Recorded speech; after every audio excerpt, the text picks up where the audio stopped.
So ఇక్కడ వచ్చేసరికి 2 విషయాలు మీకు చెప్పాలి. ఒకటి వచ్చేసరికి ఏంటంటే ప్రిఫరెన్స్ చేంజ్ ఆప్షన్. ఇది ఇప్పుడు లేటెస్ట్గా వచ్చిందండి. ఇది మీరు తెలుసుకోవాల్సింది. అందరికీ ఛాన్స్ ఉంటుంది దీనివల్ల. ఇక రెండోది వచ్చేసరికి ఏంటంటే అబ్జెక్షన్ రైజింగ్. సో వీటి గురించి ఇప్పుడు చెప్తాను.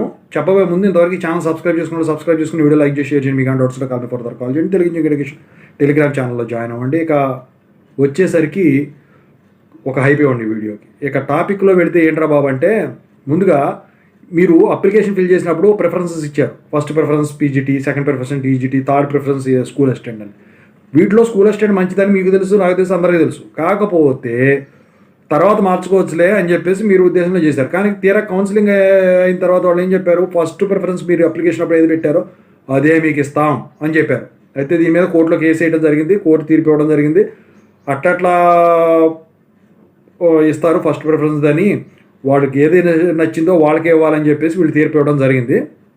ఎందుకంటే జనమంతా కూడా ఏది మంచిదో దానికే వెళ్ళాలని కోరుకుంటారు.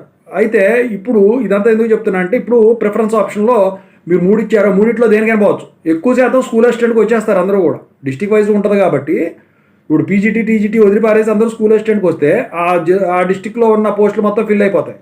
అయితే స్కూల్ అసిస్టెంట్లో కింద ఉన్న వాళ్ళకి దెబ్బ అయిపోతారు, రారు.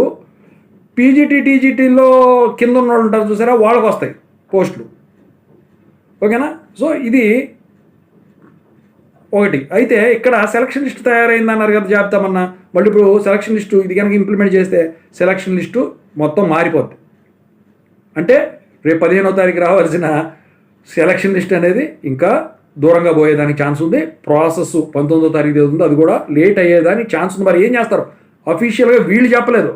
ఇది కోర్టుది నుంచి ఒక ఆర్డర్ ఒకటి రిలీజ్ అయింది కదా, దాన్ని బట్టి. సో ఇది ఫస్ట్ది. రెండో న్యూస్ వచ్చేసరికి ఏంటంటే అబ్జెక్షన్ రైజింగ్. సెలక్షన్ లిస్ట్ వచ్చిన తర్వాత వీళ్ళు ఏం చెప్తున్నారంటే, కాల్ సెంటర్లో వీళ్ళకి ఫోన్లు చేయటం ఇవన్నీ ఉంటాయి కదా.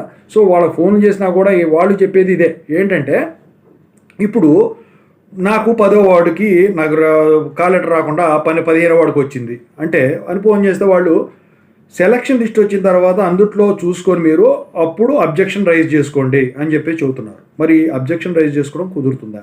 కాల్ లెటర్లు వస్తాయా? ఇప్పుడు వీళ్ళు ఈ ఫస్ట్ ప్రిఫరెన్స్ ఏదైతే నేను చెప్పానో, ఫస్ట్ అప్డేటు ప్రిఫరెన్స్ ఆప్షన్, దాని ప్రకారం అయితే మరి మళ్ళీ కాల్ లెటర్ పంపించేదానికి ఛాన్స్ ఉంటుంది. వస్తే రావచ్చు కాల్ లెటర్లు, ఎందుకంటే మిగిలిపోయినవి ఉంటాయి కదా పీజీటీ టీజీటీ వాటిల్లో.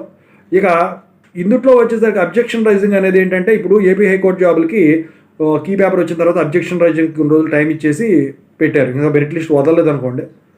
మరి ఇప్పుడు అబ్జెక్షన్ రైజింగ్ అనేది సెలక్షన్ లిస్ట్ తర్వాత కుదురుద్దా అంటే ఎలా కుదురుతుంది? అబ్జెక్షన్ రైజింగ్కి దానికి నోటిఫికేషన్ రిలీజ్ కావాలి, కుదరదు. కాబట్టి సెలక్షన్ లిస్ట్ వచ్చిన తర్వాత ఎట్టి పరిస్థితిలో కూడా మీరు అబ్జెక్షన్ రైజ్ చేయడం అనే ఆప్షను ఉండదు. ఇక ఏదైనా ఉంటే ఇక లబోదీపం అంటాం తప్ప చేసేది ఏం లేదండి. ఓకేనా? సో ఇప్పుడు 2 అప్డేట్లు మీకు అర్థమయ్యే ఉంటాయి అనుకుంటా. ఒకటి వచ్చేసరికి ప్రిఫరెన్స్ చేంజ్ ఆప్షన్, ఇది గుడ్ న్యూసే. అంటే స్కూల్ అసిస్టెంట్ కింద ఉన్న వాళ్ళకి బ్యాడ్ న్యూస్, కింద ఉన్న వాళ్ళకి స్కూల్ అసిస్టెంట్లో. టీజీటీ పీజీటీలో కింద ఉన్న వాళ్ళకి గుడ్ న్యూస్. ఎవరికైతే ఆప్షన్ వచ్చిందో గుడ్ న్యూస్. ఇక రెండోది రైజింగ్ ఆప్షన్, ఇక చేసేది ఏం లేదనుకోండి. అది ఇంకేదైనా అప్డేట్ తెలిసి పెడతా. Thank you.